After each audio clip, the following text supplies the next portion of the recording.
Yeah, I thought so.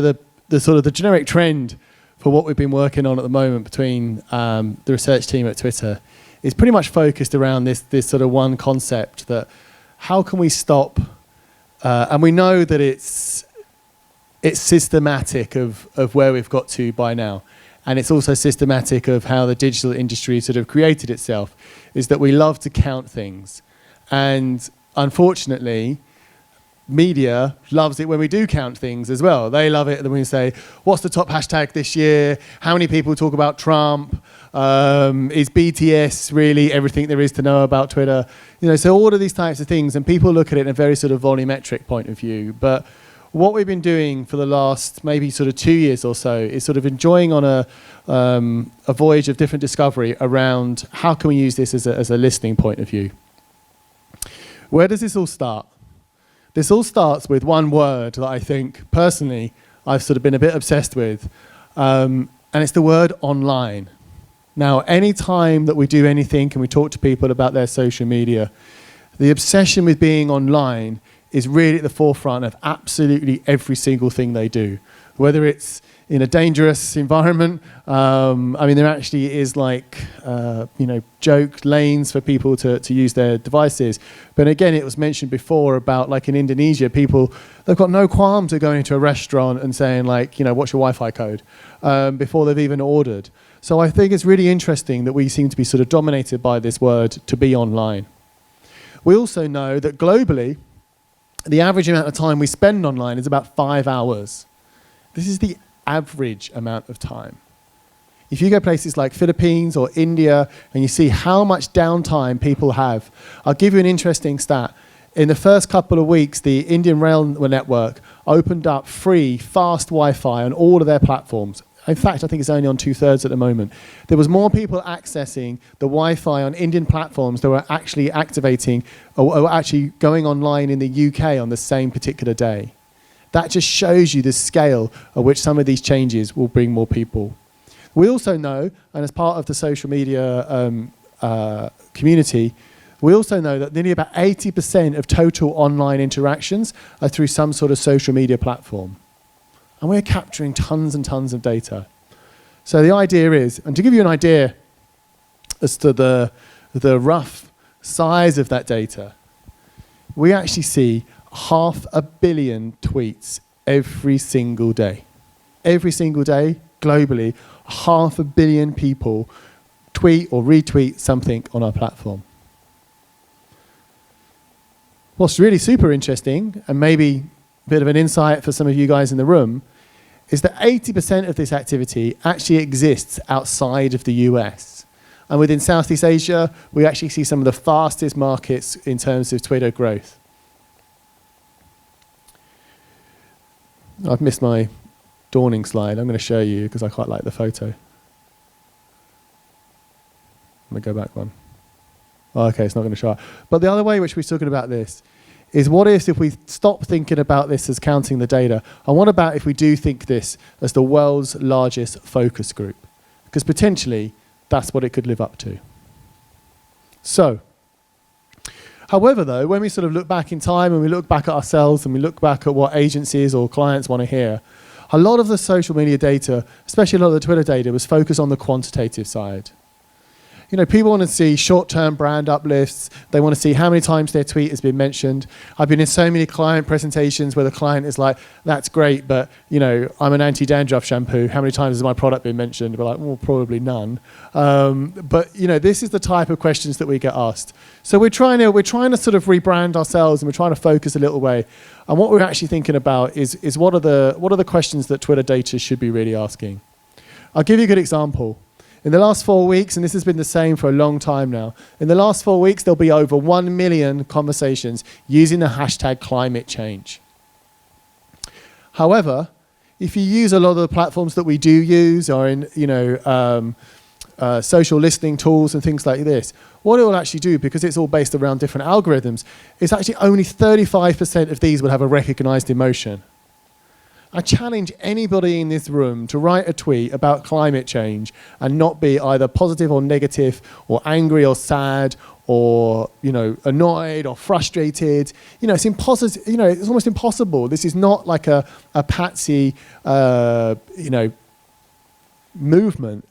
Climate change is really real, and it's happening, people. So, what were the sort of I'll just give you some of the big, more sort of qualitative answers that we're looking for. The first one was, funny enough, well, just been just now. The first one is around the travel industry. What we wanted to do was, rather than just be those people that counted the number of times Busan has been mentioned, what we wanted to do is we wanted to go off and do an explorative project where, how can we look into Twitter data? How can it really show us some of the motivating forces to visiting a destination? But plus also, what if we really digged into it? And what about if we looked at it in a more holistic stage? What if we weren't sit there searching just for why am I visiting Australia? We're looking at things like Barrier Reef, Ayers Rock, all things like this. What about if we look at Twitter data in a different perspective? And what about if we say, I'm a potential tourist from India, and I'm opening Twitter and I'm thinking about what is it that I see? What's my perception of Australia when I look through this particular lens? That project is one of the most interesting projects that we've done so far, because every single tourism board has been more interested in, okay, this is great. For years we've been told why people are coming here, but what we want you to tell us from now on why people might not be coming here. And so it's really sort of super fascinating from that point of view. Prerna's going to give us a little bit more depth about how do we explore the role of streamed content in Southeast Asia. Southeast Asia, including India, is one of the largest battlegrounds for the streaming partners there'll ever be. I don't know anybody, this is a good test if anybody's on Twitter, but if you are on Twitter, go and have a look at the tweet that Disney Plus put out yesterday. It's actually the longest tweet storm that comes from one client, and they did a screen grab of every single title that will be uploaded onto their service at launch. It went absolutely crazy. What we're working with these people is they want to understand the more complex environment. They know that they just can't put out content and everybody within the region. So they really want to understand not just how does their product exist, but how can we use Twitter data to truly understand those moments when people want to stream content. Another one, which we're working with the Quilt guys, is around, and this is probably one of the most challenging ones that we've got coming up, is around how can we show a different side to the Twitter conversation in India? If you switch on the news, if you open Times of India, if you go through any sort of publication, what you'll find at the moment is there's a very negative perception as to what's happening on Twitter. But we know this isn't true. What we need, therefore, is to approach it in a different way. And we're not just putting in like an endless string of words around happy or sad or angry, because when do we start and when do we stop? So this is where sort of a qualitative machine learning is really sort of kicking in. And the last one, which we've yet to tackle, is how can we go above the obvious when it comes to gaming? Gaming is one of the broadest, most interesting, diverse sectors that we work with. We've got people talking to us about micro-moment games, a game which you can play for less than 5 seconds. And we've got people talking to us about games that you can only play if it's ever going to be 5G broadband, and you're going to go into like a battleground and you're going to play against 100 people, and we're going to look for micropayments. So the industry is completely stretched, and how people are talking about games has never been sort of more varied. So this is a challenge that we're going to look to in 2020 to tackle. So look, before I hand over to Prerna, I just want to give you a bit of insight as to how we've been working together. Hopefully all good. She's nodding and smiling. But no, look, I mean, I think the thing is the one thing that we've been doing a lot of is not really having to have like the fully fleshed brief out there. And I think what the guys at Circus have been really good at is really sort of just coming and wanting to join us on the mission and really sort of to explore. So let me just hand over to Prerna. It will take you through one of the projects that we've been working on together.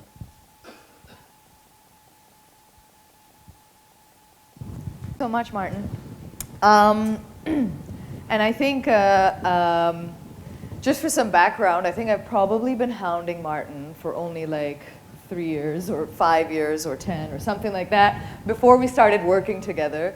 And I think one of the constraints that you sometimes have with clients is exactly what you just said, Martin, which is like, what's the brief? Let's have a really specific brief. Let's start from something that's really specific, especially when it comes to something as unstructured and large as social media.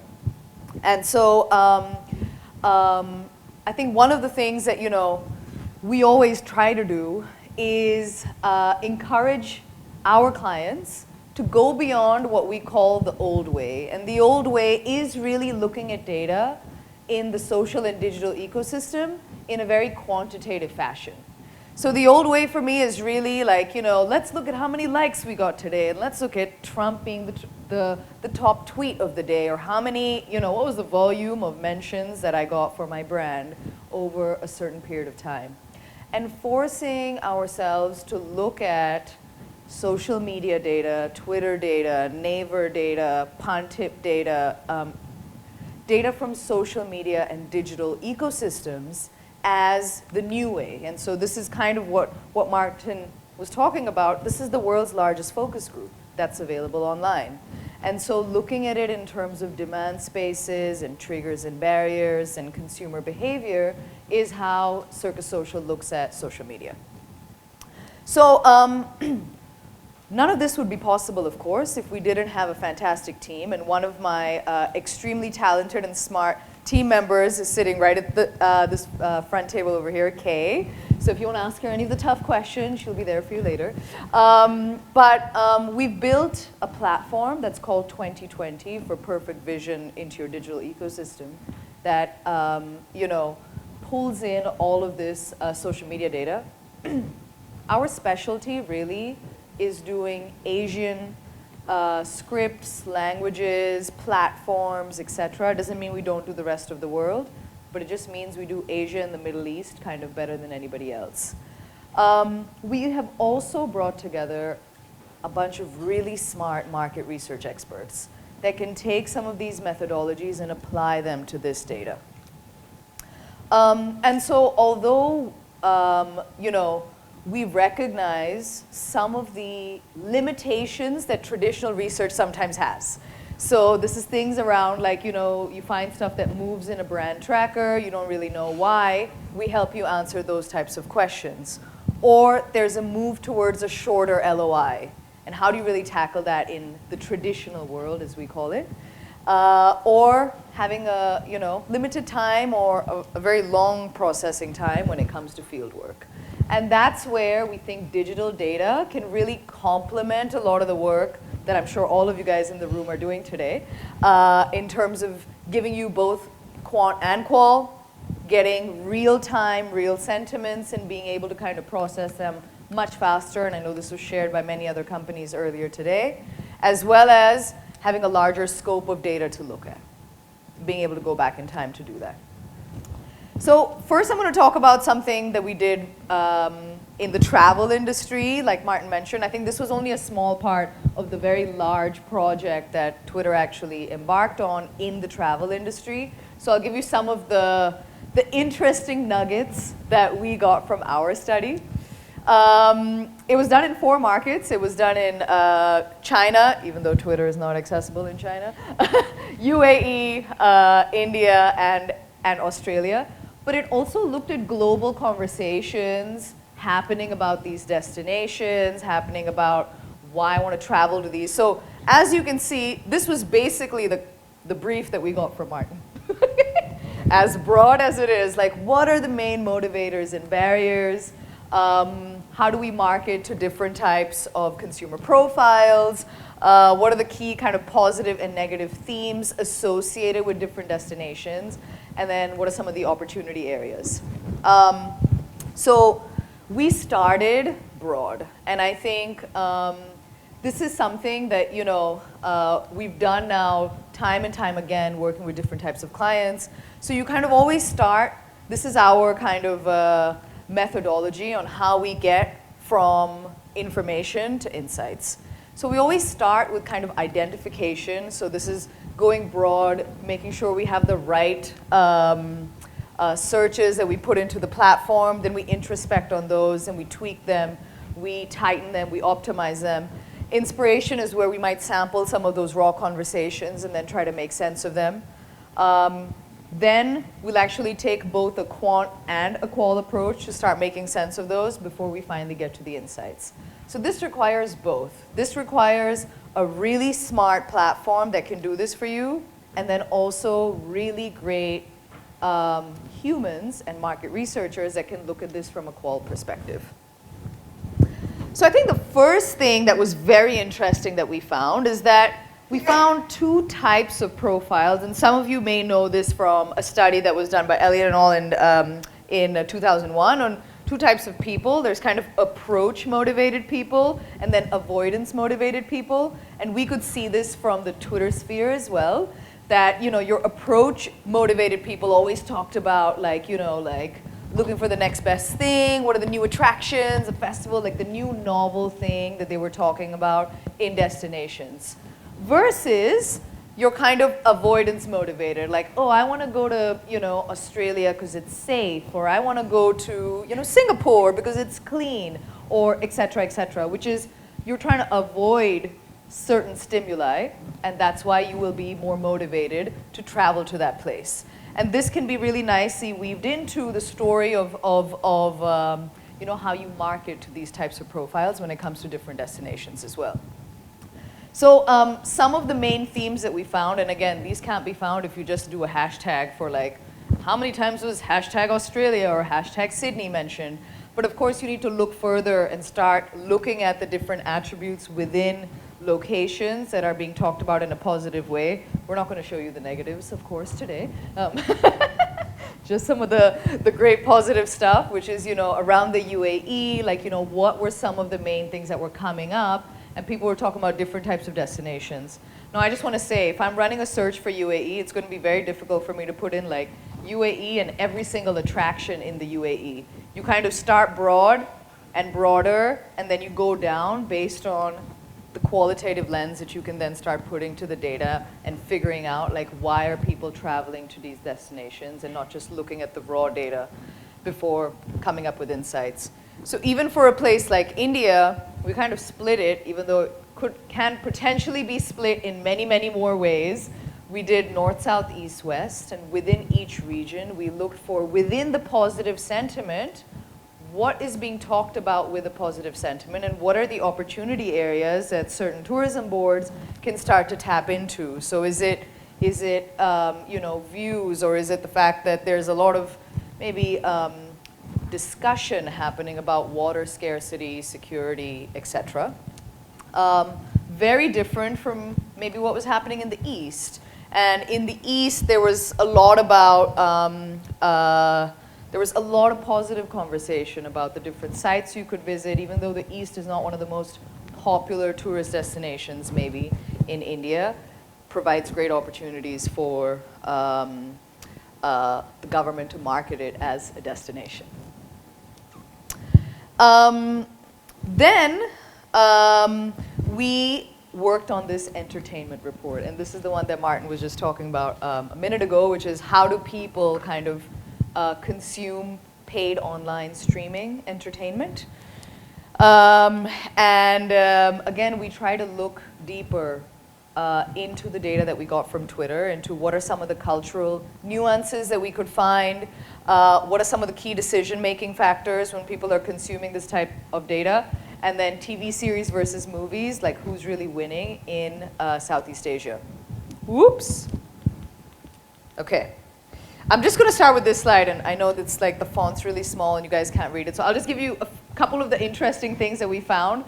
In the Philippines, every time a local TV series has a new show, has a new episode that comes out, people in the Twitter universe give it a unique hashtag and make it the top trend for that day. That was not something that we knew at all when we kind of embarked on this study. Versus maybe a place like India, where if you look at how movies are marketed and talked about, there's different phases to that. And all of this is discussed on Twitter.